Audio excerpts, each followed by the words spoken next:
She's one of the best heels in history. The crowds just hated her. They hated her, and we all hated her too. Because it was no gimmick, she was fucking insufferable. Before Karen was used as a derogatory term, there was a wrestler called Karen. And she was a right Karen. But Karen is hiding something.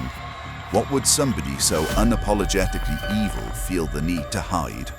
She wouldn't work with anyone under the age of 30. She said it was because millennials don't know how to work.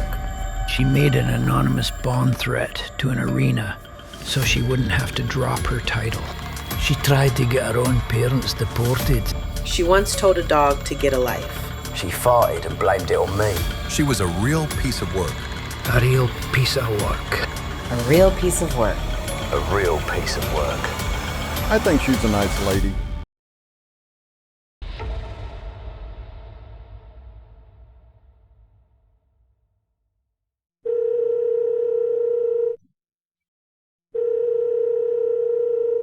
Hello? Hello, is this Karen McLaren? Yes? Hi, I'm just making a documentary about your wrestling career and I was hoping Is you'd... this a fucking joke?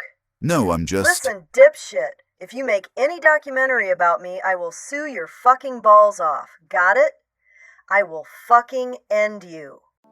As a teenager, Karen's first exposure to wrestling came at the New Promise Community Church, where some of the congregation had made their own wrestling federation. Despite not being particularly athletic, Karen picked up on how to work matches very quickly. I really hate to admit it, but she's a good worker.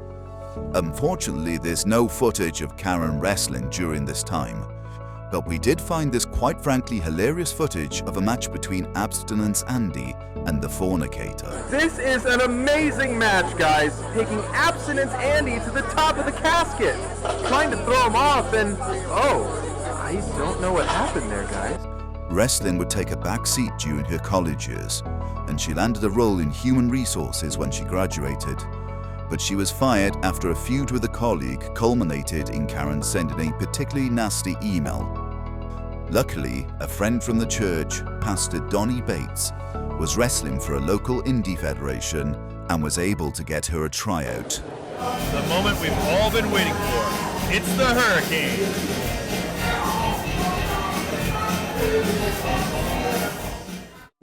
Under the mask, playing the Hurricane Katrina gimmick was Karen.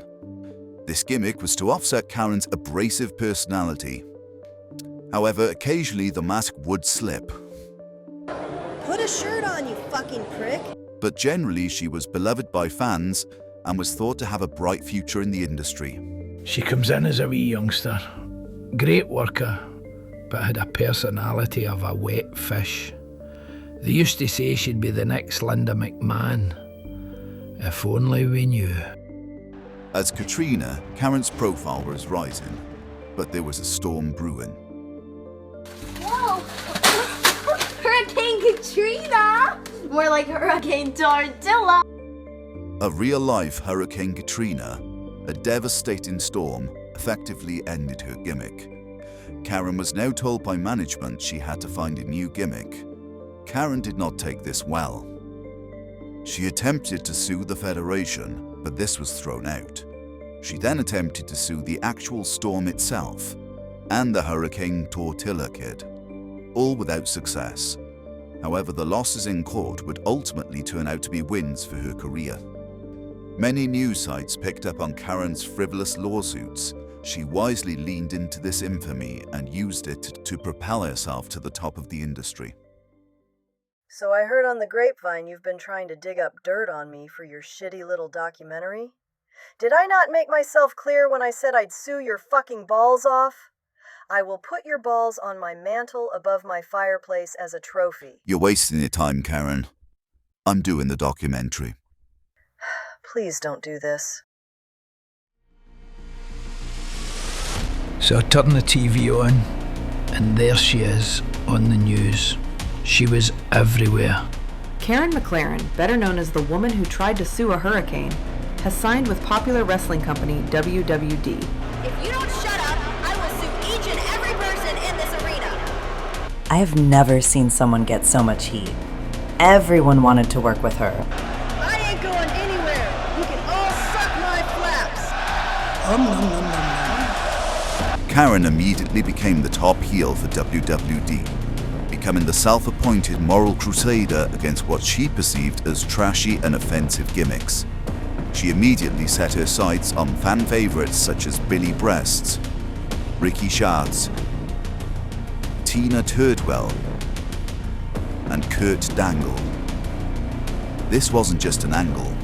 Backstage, she persistently tried to get them taken off TV. When her complaints were rejected, she demanded to speak to the manager, her manager. This was past debates of her old friend who she brought to WWD to be her valet. Now with an ally in the locker room, this emboldened Karen further.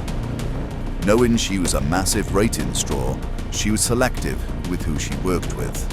When pressed to work with younger, less experienced talent, she was accused of sandbagging them. Sandbagging is when you have big, heavy breasts and you deliberately smack them against your opponent's face.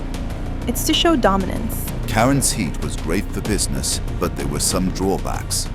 Karen's antisocial activities were expanding beyond the confines of the arena. She was spotted in public terrorizing adults, children, and even animals. Oh my God! Shut up! You're ruining my vacation! Get a life! Karen's constant toxic attitude towards fans was continuing to get nuclear heat.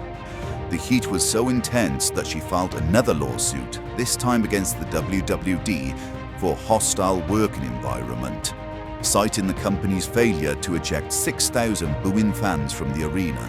What did you just say to me? How dare you? This level of hatred started to affect Karen's in-ring career. Matches with questionable gimmicks such as the vaccine death match didn't help. She perceived there to be a cancel culture within the WWD because her matches kept getting cancelled due to bomb threats to the arena. So eventually she admits she's the one who made the threats, and I'm like, what the fuck is wrong with you? It would be impossible to cover everything that Karen has done. It's firmly established Karen is and continues to be a deeply unpleasant person. However, it didn't quite make sense to me that someone this unpleasant could actually exist.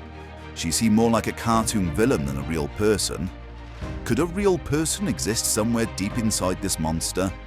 I was about to receive a mind-blowing answer to this question. Hello? Hi, is this Lord Prostate? Yes? There's something you need to know about Karen.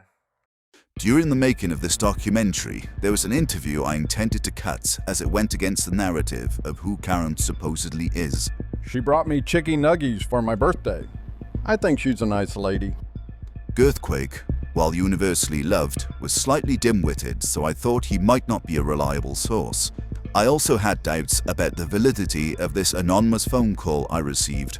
I used to wait tables in Frisco, and when Karen was in town, she was a regular where I worked. She was a nightmare. Used to berate me, call me pissy pants, send the food back before it came, but on her way out she'd be calling me something like needle dick or whatever, but she'd tip me 50% every time. This was all starting to paint a picture that Karen might actually be, at her core, a kind and generous person. The lawsuits, while plentiful, were all frivolous, which might have been by design just to enhance her notoriety. Considering her status, Karen leads quite a modest life.